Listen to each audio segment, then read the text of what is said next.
믿음에 대한 하나님의 요구 조건에는 타협이 없습니다. 의인은 믿음으로 살리라. 무엇이든지 믿음에서 나지 아니하는 것은 죄인이라. 히브리서 11장 6절은 이렇게 말씀합니다. 믿음이 없이는 하나님을 기쁘시게 하지 못하나니 하나님께 나아가는 자는 반드시 그가 계신 것과 또한 그가 자기를 찾는 자들에게 상 주시는 이심을 믿어야 할지니라. 그래서 성경을 보면 믿음을 어디에 비유합니까? 금에 비유합니다. 너무나 귀한 황금에 비유하는 겁니다. 믿음에 비할 바가 없는 겁니다.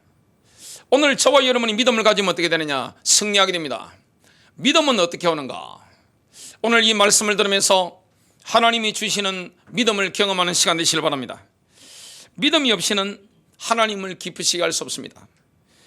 믿음이 없이는 하나님께 접근할 수가 없습니다. 믿음이 없이는 하나님의 생명을 받을 수도 없습니다. 그렇다면 도대체 믿음은 어떻게 옵니까? 첫 번째입니다. 믿음은 하나님의 말씀을 들은 것에서 옵니다. 하나님의 말씀, 그 레마를 들은 것에서 믿음이 옵니다. 레마를 영으로 듣는 사람에게는 기적이 일어납니다. 교회사에 보면 2000년 기독교 역사에 하늘의 별처럼 쓰임받은 인물이 있습니다. 그 중에 영국이 난 위대한 설교자 조지 히필드가 있습니다. 그가 말씀을 전할 때 수많은 사람들이 살아났는데 그가 받았기 때문에 전할 수가 있었죠. 어떻게 받았느냐? 무릎을 꿇고 성경을 읽는 겁니다. 그러면서 하나님의 말씀을 영으로 받는 겁니다. 하나님의 말씀을 듣는 것에서 믿음이 온 겁니다. 그 온 믿음을 가지고 말씀을 선포하니까 놀라운 기적들이 일어나게 된 겁니다. 그걸 동일하게 배운 사람이 있습니다. 5만 번 기도응답을 받았던 조지 뮬러가 조지 히필드의 전기를 보면서 그 책을 읽으면서 나도 저렇게 해야 되겠다. 그래서 조지 뮬러도 뭐 하느냐? 아침에 성경을 펴놓고 말씀을 읽는 겁니다. 성경을 많이 읽는 것보다 중요한 게 뭡니까? 소화를 시키는 거예요. 내가 말씀을 소화시키는 겁니다. 제대로 말씀을 먹는 거예요. 그래서 조지 밀러는 하나님의 말씀을 들을 때까지 아침마다 말씀을 집중하게 된 겁니다. 마음에 믿음이 왔죠? 그 온 믿음을 가지고 뭐하느냐? 하나님께 기도를 올리는 겁니다. 하나님, 오늘 아이들에게 고아 2,000명을 먹여야 되는데 돈이 없습니다. 우유가 없네요. 그러면 우유를 끌고 하던 마차가 전복사가 일어났는데 그걸 같은 값이면 저 고아원이 주제가지고 가져오는 거예요. 이런 일들이 날마다 반복적으로 일어난 겁니다. 예나 지금이나 가장 큰 문제가 뭡니까? 무관심입니다. 기독교에 대해 무관심한 거예요. 교회를 다 다니는데 무관심한 겁니다. 그래서 조지 밀러가 고아원을 하면서 하나님이 살아계신 증거를 보여주니까 사람들이 무관심할 수 없는 겁니다. 하나님이 살아계신 비밀을. 그러면서 마음을 열고 이 하나님의 말씀을 받아들이는 이런 일들이 수없이 일어났습니다. 그건 좋은 케이스죠. 긍정적으로 날마다 이렇게 말씀을 들은 것에서 믿음이 오고 그 믿음을 가지고 기도하니까 응답을 받았단 말이죠. 그런데 대부분의 사람들은 그렇게 되지 못합니다. 언제 믿음을 배웁니까? 극한 상황 가운데서, 고통과 고난 가운데서 믿음이 오는 것을 경험하게 됩니다. 그 중에 데릭 프린스라고 하는 분이 있습니다. 영국 군인으로 아프리카 갔는데 그분이 굉장히 천재지요. 그분은 IQ가 190이 넘는 분인데 최연소 케임브리지 대학 교수가 됐습니다. 근데 이분이 영국 군인으로서 이렇게 아프리카에 복무를 하게 됐는데 신앙이 없는 거예요. 다 종교적인 기독교인들이잖아요. 교회를 다니고 하지만 안 믿는 거예요. 하나님 살아계신 비밀에 대해서 안 믿는 거예요. 그래서 명목상의 기독교인이었습니다. 그리고 이거는 철학자죠. 근데 아프리카 갔는데 뭐가 왔느냐? 피부 감염이 일어난 겁니다. 수단에 근무를 하는데 그 섭씨 53도, 50도 넘게 이렇게 온도가 올라가니까 피부 감염이 일어나고 주변에 보니까 건강한 사람들도 막 병 들어가는 게 눈이 보이는 겁니다. 너무 심각하니까 병원에 입원을 했는데 12개월 동안 병원에 입원한 겁니다. 의사가 해답이 없는 거예요. 고치지 못하는 거예요. 하나님 은혜로 이 철학자니까 성경을 읽기 시작한 겁니다. 철학을 하려면 기본적으로 성경을 알아야 되니까 읽다가 성령 체험을 한 거예요. 믿음이 온 거예요. 믿음이 왔는데 근데 아직 부족한 부분이 뭐 있는가 하면 딱 성경을 보니까 진짜 믿으면 의사가 어떻게 할 수 없는 피부 감염, 심각한 질병, 불치병을 치유받을 수 있는데 내게 믿음이 없구나. 내게 믿음이 있다면 이걸 치유받을 수 있는데 내가 믿음이 없구나. 이런 이야기를 혼자 하게 된 겁니다. 그래서 어느 날 데릭 프린스의 마음속에 한 줄기 성광처럼 비치는 빛이 있었습니다. 그게 로마서 10장 17절이었습니다. 그런즉 이와 같이 믿음은 들음에 의해 오며 들음은 하나님의 말씀에 의해 오느니라. 이 말씀을 붙잡게 된 겁니다. 믿음은 하나님의 말씀을 들은 것에서 오는 겁니다. 그걸 뭘 통해 들어야 됩니까? 내 마음을 통해 들어야 됩니다. 내 심령에 들려줘야 되는 겁니다. 그리고 내 영에 들려줘야 되는 겁니다. 내 영에 하나님 말씀이 들려지면 믿음이 오는 거예요. 믿음은 내가 막 짜내서 만들어낼 수 있는 게 아니에요. 내가 막 의지를 가지고 믿음을 만들어낼 수 있는 게 아닙니다. 우리가 해보자 해서 믿음을 만들어낼 수 있는 게 아닙니다. 믿음은 하늘 보좌에서 오는 그 말씀, 그것이 내 마음에 진정으로 들려질 때 믿음이 오는 거죠. 그래서 믿음을 가질 수 있는 그 원리가 바로 잠언서 4장 20절부터 22절에 나오는 걸 읽고 깜짝 놀라게 된 겁니다. 잠언서 4장 20절부터 22절입니다. 내 아들아 내 말에 주의하며. 하나님이 오늘 우리에게 주시는 말씀입니다. 내가 말하는 것에 내 귀를 기울이라. 하나님의 말씀을 읽을 때 산만하면 안 되는 겁니다. 주의를 집중해야 되는 겁니다. 지금은 좋은 시대라서 오프라인이든 온라인이든 언제든지 말씀 들을 수 있는 시대인데 예배당에 오더라도 마음이 산만하면요 말씀 안 들립니다. 그리고 성경 읽을 때도 마음이 산만하거나 내가 뭐 돈이라든지 세상 막 분내로 막 시달리고 있으면 안 들어오는 거예요. 집중이 안 되는 거예요. 주의가 너무 산만한 거예요. 왜 많은 분들이 교회를 다니는데 믿음이 없느냐? 산만한 거예요. 집중이 안 되는 거예요. 고요함 속에 말씀을 드려야 되는데 집중이 안 되는 겁니다. 그리고 온라인이든 오프라인이든 온라인 같은 경우에 이 말씀을 듣기가 더 힘들 수 있습니다. 왜냐하면 산만한 환경들이 많을 수 있으니까.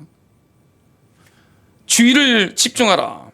지금 이런 말씀을 하고 있는 겁니다.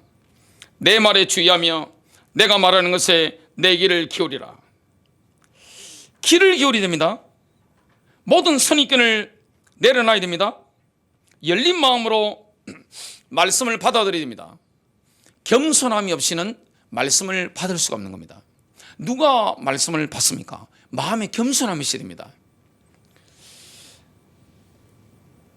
그것을 내 눈에서 떠나게 하지 말며 우리의 눈을 하나님의 말씀에 집중해야 됩니다. 한쪽 눈을 말씀을 보면서 한쪽 눈을 가지고 뭐 예수 믿어도 설교를 들어도 말씀을 읽어도 별 볼 일 없다. 이걸 눈으로 같이 본단 말이죠. 그러니까 안 되는 거예요. 이게 사시가 되면 안 되는 겁니다. 두 눈을 가지고 뭐 해야 되느냐? 하나님의 말씀에 내가 집중을 해야 되는 겁니다. 내 마음속에 지키라. 내 마음 한가운데 간직하라. 하나님의 말씀이 우리의 마음에 들어와서 그 말씀이 묵상이 되어야 됩니다. 묵상의 능력이 있어야 됩니다. 말씀을 묵상해야 됩니다. 하나님의 말씀을 묵상하는 가운데 이 말씀이 내 영을 울리는 그런 일들이 일어나야 되는 겁니다. 그것은 얻는 자에게 생명이 되며 하나님의 말씀을 들으면 생명이 오는 겁니다. 하나님의 생명력이 뭘 통해 옵니까? 말씀을 듣는 데서 옵니다. 어제 저녁에 저녁 기도에 마치고 집에를 갔습니다. 제 아내하고 이렇게 들어갔는데 우리 딸이 저 얼굴 보고 아내 얼굴을 보고 한 이야기가 뭐냐, 오늘 뭐 좋은 일이 있어요? 그러더라고요. 아니 찬송 부르고 말씀 전하고 기도하고 왔으니까 믿음이 충만하잖아요.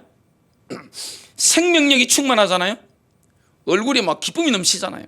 눈에 막 기쁨이 넘치잖아요. 그러니까 당연히 뭡니까? 좋은 일이 있어요? 물어보는 게 정상이죠. 우리가 절망스러운 순간이 있을 때가 있습니다. 코로나 걸렸다든지 병이 걸려가지고 입원했다든지 돈이 없어가지고 그냥 허득거린다든지 이때도요 진짜 하나님 말씀을 통해 믿으면 어떻게 됩니까? 제가 선한목자교회 개척 전후로 지금까지 쭉 오면서 어려울 때마다 아무런 순간이 올 때마다 집중한 게 있습니다. 이겁니다. 하나님 말씀을 묵상하고 암송하는 겁니다. 그때마다 제가 하나님 말씀에 완전히 집중했습니다. 그리고 기도 속에 들어갔습니다. 사람들이 저보고 만나는 사람마다 물었던 말이 있습니다. 뭐 목사님 좋은 일이 있으세요? 생기가 넘치는 겁니다. 이 하나님의 말씀은 우리에게 뭘 줍니까? 생기를 주는 겁니다. 생명력이 넘치는 겁니다. 충만해지는 겁니다. 생명이 되며 그의 온 육체에 건강이 됨이니라. 이 하나님 말씀은 우리의 온 육체에 뭐가 됩니까? 건강을 약으로도 번역할 수 있습니다. 약이 되는 겁니다. 이 말씀을 제대로 먹으면 내 심장에도 약이 되는 겁니다. 내 골에도 약이 되는 겁니다. 내 무릎에도 약이 되는 겁니다. 내 췌장에도 약이 되는 겁니다. 나의 신장에도 약이 되는 겁니다. 나의 눈에도 이 말씀은 약이 되는 겁니다. 내 모든 핏줄에도 하나님의 말씀은 약이 되는 겁니다. 내 모든 혈관에도 하나님의 말씀은 약이 되는 겁니다. 나의 발톱에도 하나님의 말씀은 약이 되는 겁니다. 이런 은혜를 우리가 경험하게 되는 겁니다. 그래서 데릭 프리스라는 그분이 이 말씀을 적용한 겁니다. 의사가 어떻게 할 수 없는 질병, 그 질병 앞에서 의사한테 요구를 한 겁니다. 약을 끊겠다. 하나님 그렇게 인도하신 거예요. 사람마다 인도하는 게 다르죠. 어떤 분들은 약을 먹으면서 이렇게 할 수도 있고 이미 의사가 안 될 때는 뭐합니까? 약 다 끊고 뭐 있느냐? 식사 마치고 혼자 조용한 시간에 이 말씀을 받아들인 겁니다. 마음 한가운데 간직한 거예요. 가슴 한가운데 간직한 겁니다. 그러면서 뭐가 왔습니까? 믿음이 왔고 이 말씀은 먹는 자에게 뭐가 됩니까? 약이 된다고 했으니까 처음에 막 기적적인 일이 일어난 건 아니에요. 근데 좀 시간 지나면서 어떻게 됐느냐? 완전히 치유된 겁니다. 3개월이 지나면서 완전히 나아버린 겁니다. 의사가 이해를 못하는 거예요. 그분이 90살 넘게까지 사시는 걸 제가 봤는데 거의 완전한 건강을 가지고 장수하시는 걸 우리가 알게 됩니다. 그분이 하나님의 말씀을 묵상하면서 말씀을 받아들이면서 생명의 권한을 만나게 된 겁니다. 그 생명의 권한은 지금도 우리의 육체적인 몸 안에서 역사하고 있습니다. 시편 107편 20절입니다. 그가 그의 말씀을 보내시어 그들을 고치셨으며 그들의 파멸에서 그들을 구하셨도다. 우리가 파멸 가운데 절망 가운데 있을 때가 있습니다. 그때 하나님 뭘 보내시던가요? 하나님의 말씀입니다. 제가 굉장한 어려움을 당할 때마다 하나님이 제게 주신 게 있습니다. 이전에 제가 코로나 때문에 교회 40일 문 닫았을 때도 마찬가지였어요. 그리고 교회 개척할 때도 마찬가지였습니다. 제 인생 위기가 왔을 때도 마찬가지였습니다. 병원에서 이렇게 말씀을 보는데 믿음이 오더라고요. 그때 뭐가 필요했는 거니까 돈이 많이 필요했습니다. 저한테 돈이 많이 필요한 거예요. 하나님, 돈이 필요한데요. 교회든 제 개인이든 지금 굉장히 돈이 필요합니다. 어떻게 하죠? 그리고 상황의 반전이 필요합니다. 믿음이 딱 왔는데요. 제가 청주 벳산 병원에 있으면서 하나님 앞에 딱 기도하는데 어떤 마음이 오는가 하면 하나님의 말씀을 통해 믿음이 왔기 때문에 강단에 서서 설교만 하면 교회는 그냥 일어난다. 그 확신이 오더라고요. 하나님, 저를 내보내 주십시오. 의사 사인이 없으면 못 나가니까 저를 내보내 주십시오. 의사의 마음을 감동하사 저를 빨리 나가서 설교할 수 있도록, 강단에 설 수 있도록 저를 인도해 주십시오. 기도했습니다. 감사한 거는 제가 있었던 그 방에 5명 다 급속도로 회복된 거예요. 의사 간호사들이 와보고 깜짝 놀라는 거예요. 어떻게 이렇게 빨리 회복될 수 있냐고. 행복이건이 충만한 거예요. 그냥 딱 나와서 제가 가진 믿음대로 딱 설교하는데 모든 게 회복돼 버리는 거예요. 여러분, 말씀을 가지고 있다는 건 엄청난 겁니다. 믿음이 없구나. 제가 교회를 개척할 때 믿음이 없구나. 뭘 시작할 때 가장 큰 문제가 뭐든가요? 돈이잖아요. 돈이 무서워요? 하나님 무서워요? 제가 목회해 보니까 하나님 무서워하는 목사님부터 장로님부터 성도님까지 못 봤습니다. 다 돈을 제일 무서워합니다. 저도 제일 두려워하는 게 뭐였느냐? 돈이더라고요. 하나님, 아무것도 없는데요. 어떻게 합니까? 근데 하라고 하시는 거예요. 주님이 제 마음에 뭘 주시느냐? 믿음을 주시는 거예요. 이걸 묵상했습니다. 말씀. 근데 믿음이 오더라고요. 제 마음에 믿음이 오는데 인도를 받는데 우리 자녀들이 이때까지 하는 말이 있습니다. 하나님은 살아계신다. 지금도 마찬가지죠. 여러분, 우리가 위기관 지경에 빠졌을 때 하나님은 뭘 주십니까? 말씀을 주셔서 우리를 건져주시는 겁니다. 여러분, 치유와 해방을 필요로 하는 사람들을 고문시키는 말씀이 있습니다. 시편 34편 8절입니다. 오 주의 선하심을 맛보아 알지어다. 그를 의지하는 자는 복이 있도다.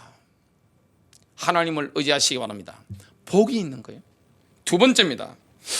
신약 성경에서 말씀으로 번역되는 로고스와 레마의 관계를 알게 되면 믿음이 오는 원리가 훤히 보입니다. 여러분, 믿음이 오는 원리가 있습니다.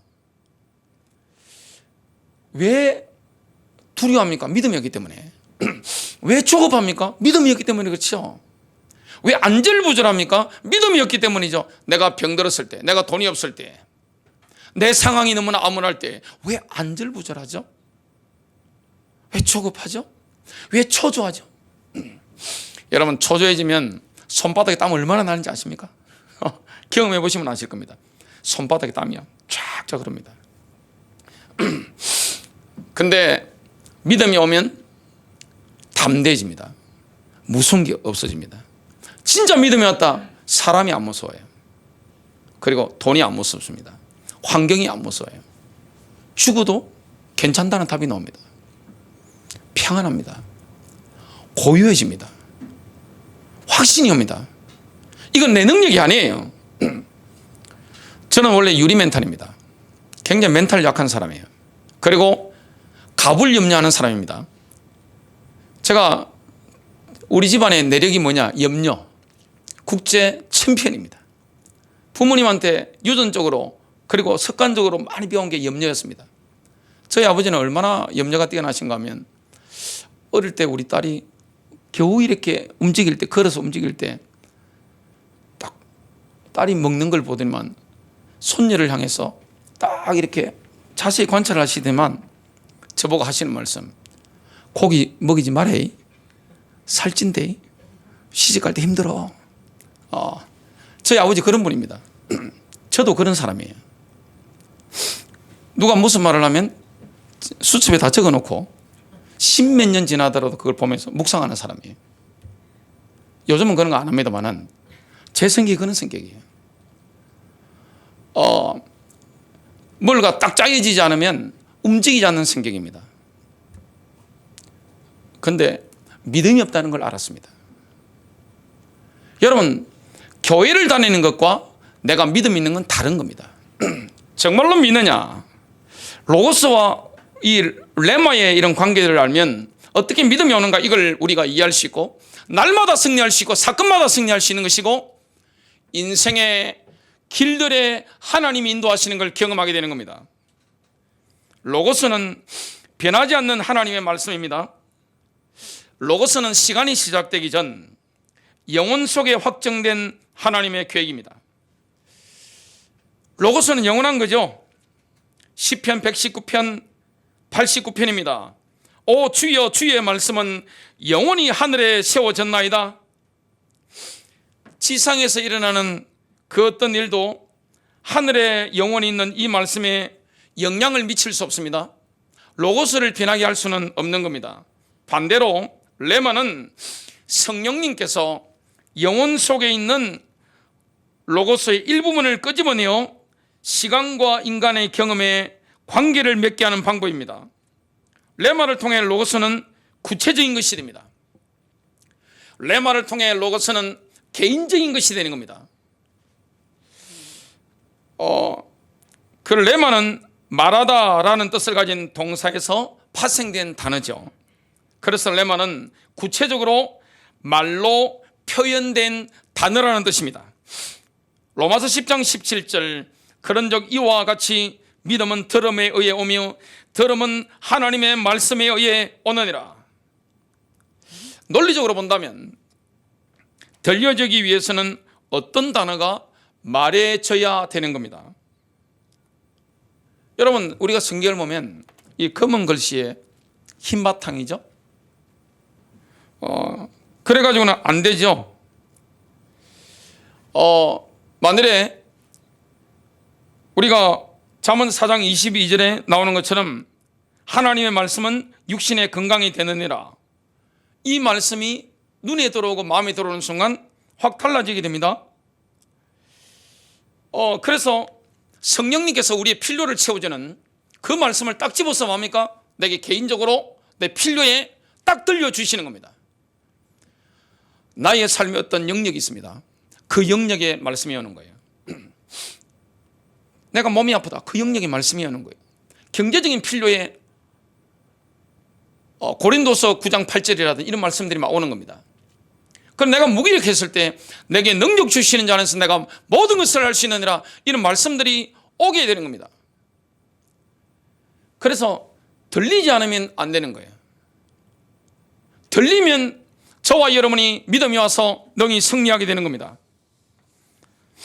예수님께서는 레마를 지속적으로 의존하는 삶의 모델을 보여주셨습니다. 어떻게 하면 됩니까? 예수님처럼 하면 됩니다. 광야에서 사탄이 유혹을 했습니다.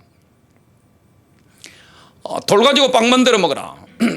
배고플 때 예수님께는 그 능력이 있습니다. 예수님께서는 어떻게 대답하셨습니까? 마태복음 4장 4절입니다.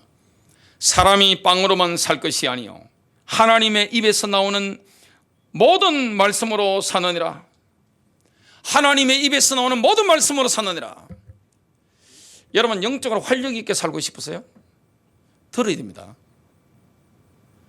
제가 설교자로서는 늘 감사한 게 뭐냐면 말씀을 늘 묵상하는 겁니다. 제가 설교하려면 뭐 해야 됩니까? 저도 들어야 돼요. 제가 이 설교를 듣고 하는데 어느 정도 집중하느냐, 저는 재미있는 게 아무것도 없어요. 제 여동생 옛날 저하고 살아보고 제 총각 때, 야, 오빠 무슨 재미로 사세요? 제가 무슨 재미로 살겠습니까? 기도하고 말씀 전하고 찬송 부르고 복음 전하고 이것만큼 재밌는 게 어디 있나요? 사람 살아나고. 저는 다른 데 재미가 없어요. 해운대 해수욕장 가더라도 책 들고 갑니다. 저는 도봉산을 가더라도 설악산을 가더라도 해외를 가더라도 비행기 안에 있든 모텔이든 호텔이든 항상 보고 있습니다. 그래서 이걸 늘 먹는 거예요. 강단에서만 저절로 나옵니다. 먹었기 때문에 나오는 거예요. 오늘 우리는 뭐 해야 됩니까? 예수님처럼 하면 되는 겁니다. 사람이 밥으로만 사는 게 아니에요. 빵으로만 사는 게 아닙니다. 하나님의 입에서 나오는 모든 말씀으로 사느니라. 하나님의 입에서 지금 나오고 있는 그 말씀이 내 심령에 들려져야 되는 겁니다. 그러면 그게 생명의 빵이 되는 거예요. 하나님의 말씀을 받아 먹으면요, 영적인 파워가 넘칩니다. 기도할 힘이 생기는 거예요. 내가 살아갈 용기가 생기는 거예요. 강력한 멘탈이 어디서 옵니까? 이 말씀 묵상에서 옵니다. 믿음이 오는 거예요. 믿음은 얼마나 활동적입니까? 믿음은 동사입니다. 움직이는 거예요. 믿음 있는 사람이 어떻게 가만히 있을 수가 있나요? 내게 믿음이 왔는데. 믿음이 있으면 어떻게 말하지 않을 수 있습니까? 내게 믿음이 왔는데. 믿음은 보배입니다. 믿음은 금과 같은 겁니다. 누가 일을 냅니까? 믿음의 사람. 누가 승리합니까? 믿음의 사람. 하나님의 말씀이 내 마음에 있어야 되는 거예요. 내 마음에 들려지면 말씀을 들은 것에서 믿음이 오는 겁니다. 기적이 일어나는 거예요. 그 말에 힘이 있는 겁니다. 그 행동에 진취적인 기상이 있는 겁니다. 레마는 하늘의 생명수로 땅을 적셔서 열매를 맺게 하는 비유나 눈과 같습니다. 이사야 선지자는 로고스와 레마의 관계를 생생한 비유를 통해 제시합니다. 이사야서 55장 8절부터 13절입니다. 이는 내 생각이 너희의 생각과 다르며 내 길은 너희의 길과 다름이니라. 여러분, 하늘의 수준에는 하나님의 로고스가 있습니다. 지상의 수준에는 인간의 생각과 방법이 있습니다. 우리의 생각과 방법, 이건 우리 수준입니다. 그런데 하나님의 로고스는 뭡니까? 하나님의 생각과 수준입니다. 이는 9절입니다. 이는 하늘이 땅보다 높음 같이 내 길은 너희의 길보다 높으며 내 생각은 너희의 생각보다 높음이니라. 뭘 결정할 때 저는 하나 원칙이 있습니다. 말씀부터 듣습니다.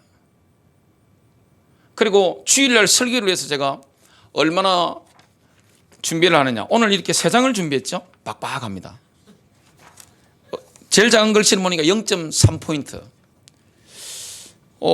어떤 불신자분은 이 메시지를 보시더만, 목사님 이게 보이십니까? 이렇게 물어봤습니다.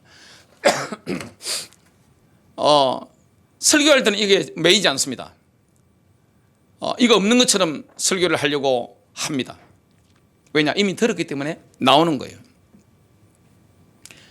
우리가 내 생각과 내 수준에 매이 있으면 안 됩니다. 뭘 결정할 때, 뭘 진행할 때 뭡니까? 하나님의 생각과 수준이 있는 겁니다. 그걸 받아야 되는 거예요. 뭘 통해 합니까? 말씀을 통하여.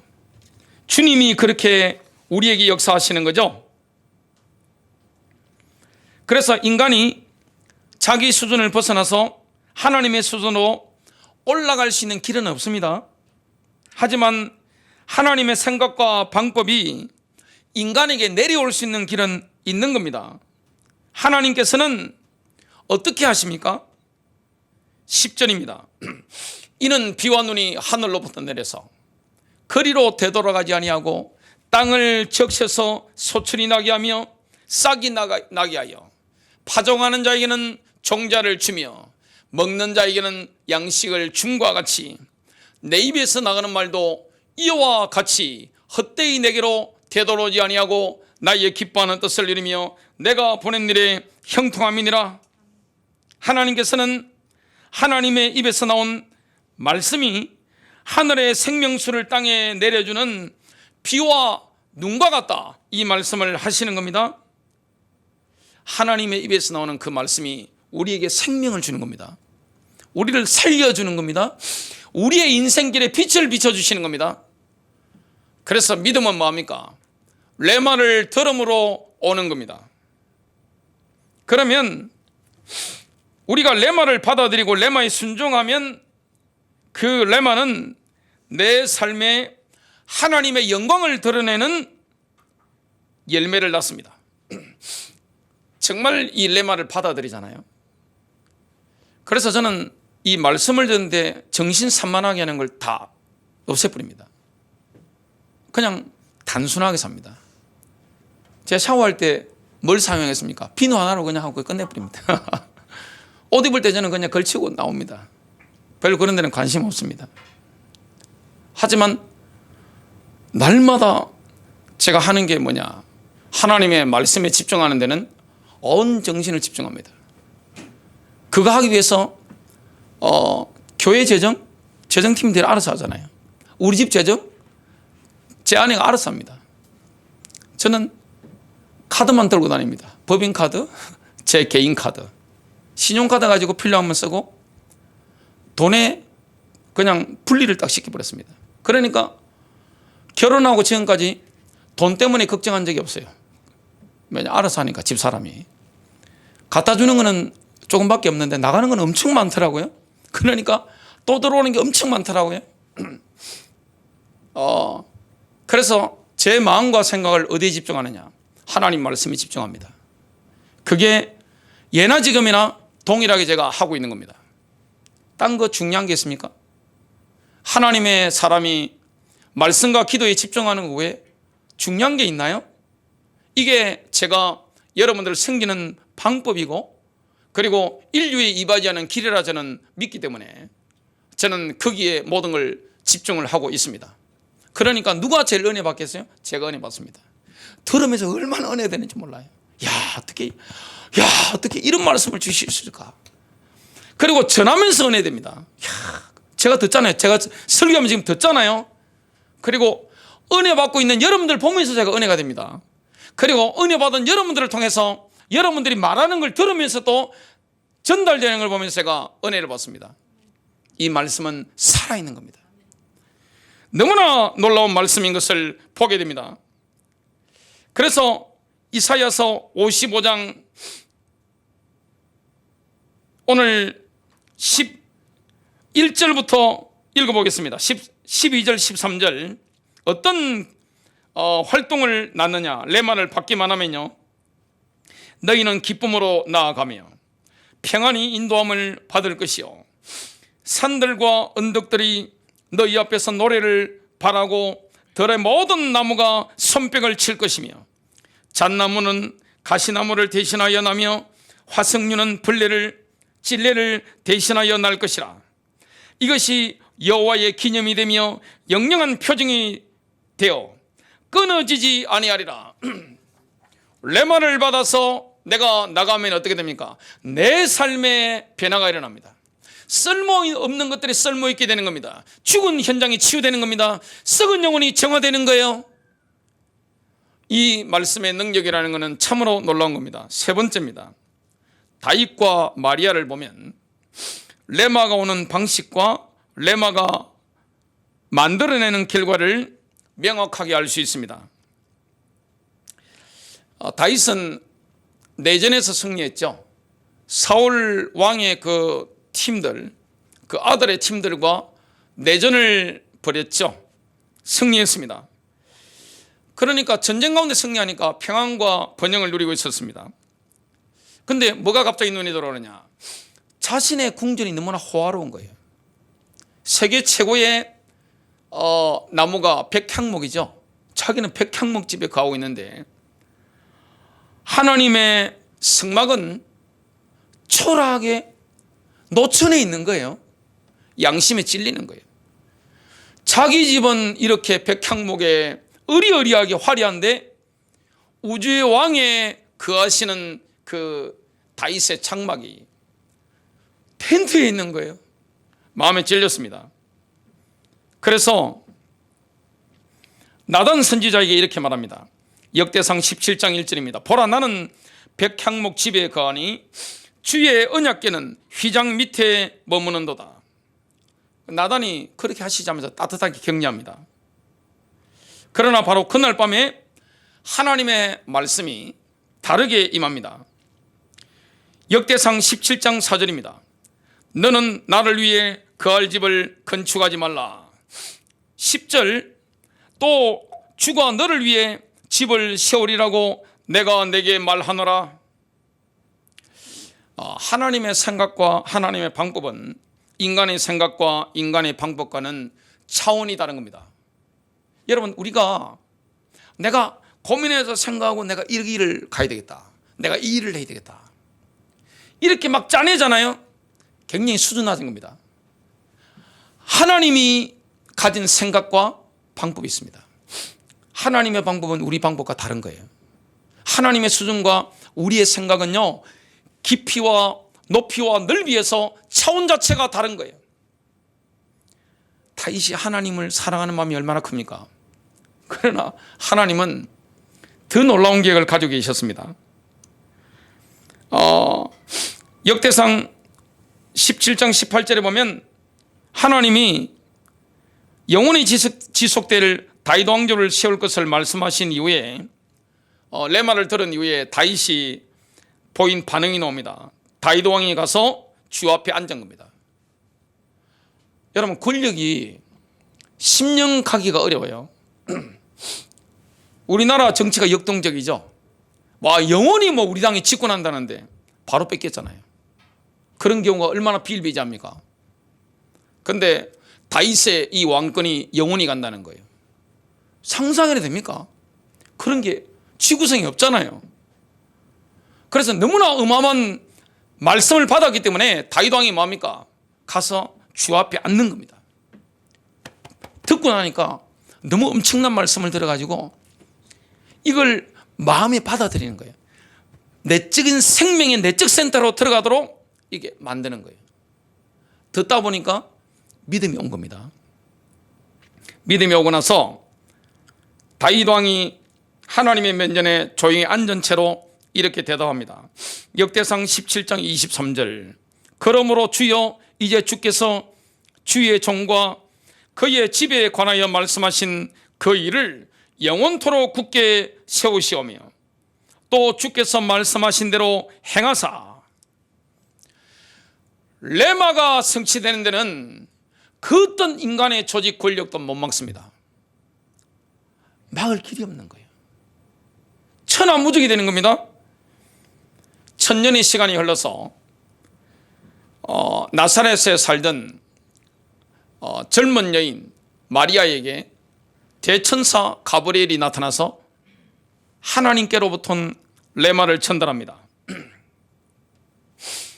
누가복음 1장 31절부터 33절. 보라, 내가 내 태에 수태하여 아들을 낳고 그의 이름을 예수라 하리라. 그가 크게 되고 가장 높으신 이의 아들이라 불릴 것이요 주 하나님께서 그의 조상 다윗의 왕자를 그에게 주시리니 그가 영원토록 야곱의 집을 통치하며 그의 왕국이 무궁하리라. 지금 마리아가 받은 메시지는 뭡니까? 이스라엘이 오랫동안 기다려온 메시아, 곧 하나님의 아들의 어머니가 된다는 메시지였습니다. 물론 이스라엘 여인들이 기다렸지만 내가 그런 영광을 받게 된다.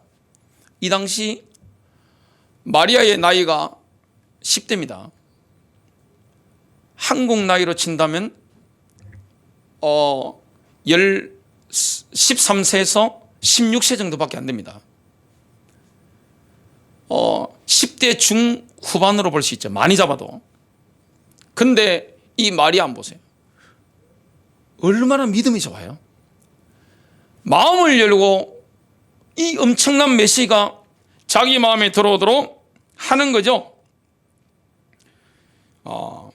정말 너무너무 어마어마한 말씀입니다. 마리아가 굉장히 놀랐습니다. 가브리엘이 뭐라 합니까? 내가 남자를 모르는데 어찌 이런 일이 있을 수 있겠나이까? 가브리엘이 이렇게 말합니다. 하나님께는 불가능한 일이 전혀 없느니라. 우리가 레마를 받을 때 보면 우리가 볼 때 불가능한 일이 일어납니다. 이걸 주시는데 어쩌겠어요? 그 말씀은 나의 수준이 아니에요. 천상의 수준입니다. 하나님의 수준의 메시지가 우리에게 오는 겁니다. 내 심령에 꽂히는 거예요. 우리는 자꾸 내 수준에 내 기준으로 하나님이 하시는 일을 제한시킵니다. 믿음이 없는 거예요. 교회는, 가정은 회의를 많이 해서 안 싸우는 교회를 제가 본 적이 없습니다. 믿음 없는 사람끼리 모이면 어떻게 됩니까?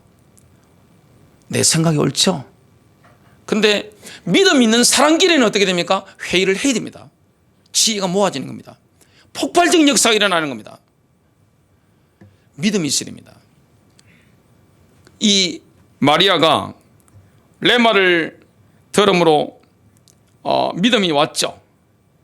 믿음으로 반응합니다. 마리아가 반응하지 않으면 일어날 수가 없는 거예요. 누가복음 1장 38절입니다. 주의 여종을 보소서, 당신의 말씀대로 그 일이 내게 이루어지리다. 인류 역사상 가장 큰 기적이 일어납니다. 동정녀 탄생. 야, 진짜 마리아는 이 엄청난 여인입니다. 어떻게 10대 중반의 여인이 이 정도로 믿음의 반응을 할 수 있습니까? 정말 우리 하나님께서 사람을 고르실 때 보면, 야, 어떻게 이렇게 정확하게 고르실까? 완전히 준비된 여인입니다. 믿음으로 딱 반응하는 겁니다. 참 놀라운 거죠.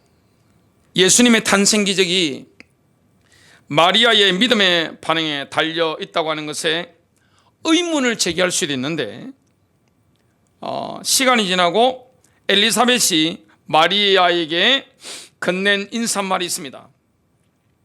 이 엘리사벳도 믿음 충만하죠. 성령 충만합니다. 누가복음 1장 45절, 믿은 여자가 복이 있나니 주께서 그녀에게 말씀하신 그 일들이 반드시 이루어지리라.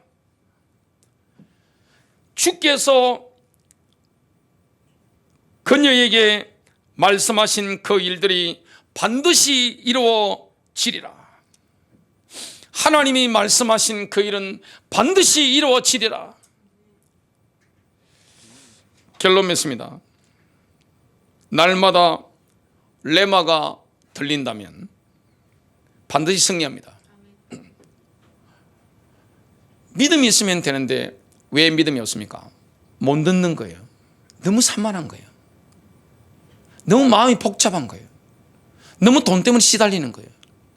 너무 생각이 복잡한 거예요. 그리고 너무 보는 게 많은 거예요. 집중해야 됩니다. 승리하시기를 주님의 이름으로 축복합니다.